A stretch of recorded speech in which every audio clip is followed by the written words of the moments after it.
Hello दोस्तों, स्वागत है आप सभी का मेरे एक और कहानी में।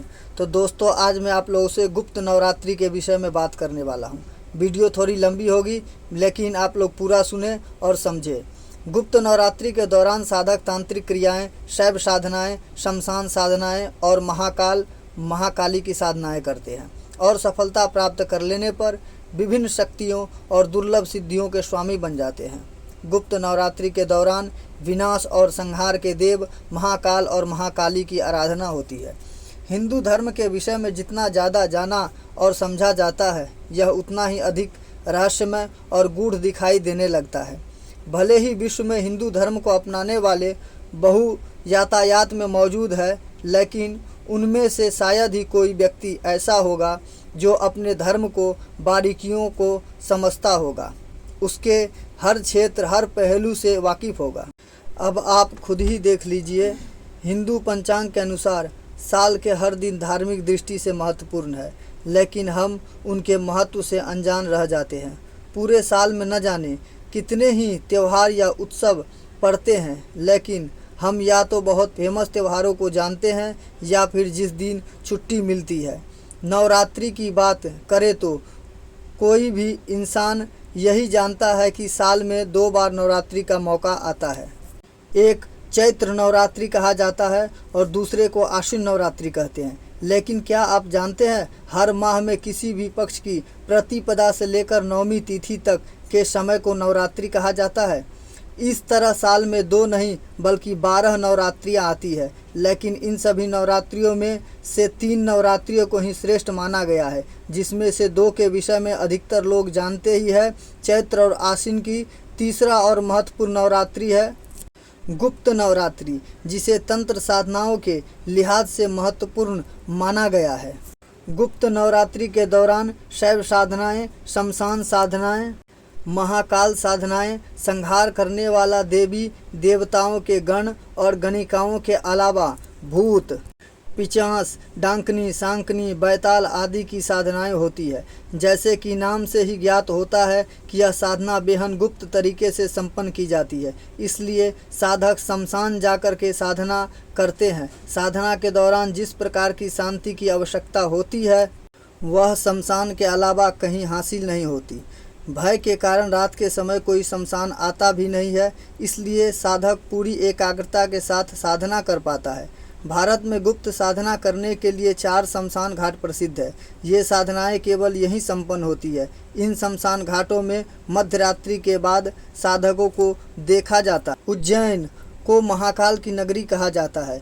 यहाँ स्थित महाकाल मंदिर 12 ज्योतिर्लिंगों में से एक है। महाकाल का मंदिर स्वयंभू और दक्षिण मुखी है, जिस वजह से इस मंदिर को काफ़ी महत्वपूर्ण माना जाता है। चक्रतीर्थ शमशान, उज्जैन स्थित चक्रतीर्थ शमशान गुप्त नवरात्रियों के साधना के लिए सबसे उत्तम स्थान माना गया है। गुप्त नवरात्रि के दौरान देश विदेश से साधक यहाँ सिद्धियाँ प्राप्त करने के लिए आते हैं। महाशमशान, पश्चिम बंगाल तो वैसे भी तंत्र साधनाओं और काले जादू की नगरी कहा जाता है।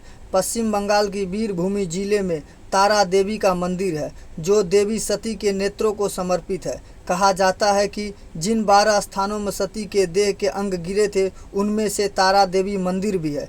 यही सती के नेत्र धरती पर गिरे थे। तारा देवी मंदिर शक्ति पीठों में से एक पीठ है। तारापीठ मंदिर के सामने ही महाशमशान है, जहां यह माना जाता है कि इस स्थान पर जितने भी चिताएं जलती है, उनकी अग्नि कभी नहीं बुझती। मंदिर के पास ही द्वारिका नदी भी बहती है। आप जहां तक नज़र दौड़ाएंगे, आपको साधना में लीन सिर्फ साधक ही नजर आएंगे। कामाख्या मंदिर, गुवाहाटी से करीब 10 किलोमीटर दूरी पर स्थित कामाख्या मंदिर शमशान साधनाओं के लिए उपयुक्त स्थान माना गया है। यह मंदिर एक पहाड़ी पर बना है और इसका तांत्रिक महत्व अत्यधिक है। भारत के विभिन्न कोने से साधक यहाँ साधनाएं करने आते हैं। त्र्यंबकेश्वर मंदिर, गुप्त साधनाओं के लिए प्रसिद्ध यह मंदिर शिव के 12 ज्योतिर्लिंगों में एक है। शिव को तंत्र और अघोरवाद का देवता माना गया है। इस मंदिर के समीप स्थित शमशान घाट में अघोरी और साधक महाकाल की आराधना कर उनसे सिद्धियां प्राप्त करने की कोशिश करते हैं। दाम्पत्य जीवन की परेशानी, गुप्त नवरात्रि केवल तंत्र साधनाएं हासिल करने का ही जरिया नहीं है, बल्कि घर में कलह शांति की समाप्ति करने, विवाहित जोड़ों के बीच मधुर संबंध स्थापित करने का भी उद्देश्य इस दौरान पूरा होता है। जानकारों के अनुसार कुछ विशेष उपाय करने से दाम्पत्य जीवन में आने वाली परेशानियां हल हो सकती है। जीवन साथी से अनबन हो तो सब नर करहि परस्पर प्रीति, चल ही सौ धर्म निरत श्रुति। यह मंत्र का जाप करते हुए 108 बार अग्नि घी अर्पण करें। इसके अलावा रोजाना सुबह 21 बार गायत्री मंत्र का जाप करने से दाम्पत्य जीवन में मधुरता आती है। संभव हो तो गुप्त नवरात्रि के दौरान अपने जीवन साथी से सुबह शाम घर में शंख बजवाया करें। गृह शांति स्थापित करने के लिए जब ते राम ब्याहि घर आए, नित नव मंगल मोद बधाए। गुप्त नवरात्रि के अंतिम दिन स्फटिक की माला द्वारा माता सीता और भगवान राम का ध्यान करते हुए 324 बार इस मंत्र का जप करें। साथ ही साथ 11 बार हवन कुंड में घी की आहुति दे और भगवान को खीर का भोग लगाए। बीमारी से मुक्ति। इसके अलावा घर में कोई सदस्य बीमार है तो उसका इलाज भी गुप्त नवरात्रि के दौरान किया जाता है। भगवान शंकर को रोग नाशक भी माना गया है।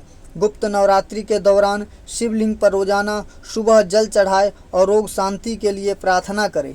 सर्व मनोकामना हेतु ओम ऐं ह्रीं दुर्गा महादेवी गुरु महादेवाय अशिषा गुरु धर्म सर्व मनोकामना पूर्ति कुरु कुरु स्वाहा। इस मंत्र को 9 दिन नवरात्रि में निरंतर एक दिन में 11 माला करें और मन में जो भी कामनाएं हो वह पूर्ण रूप से आपको मिलेगी।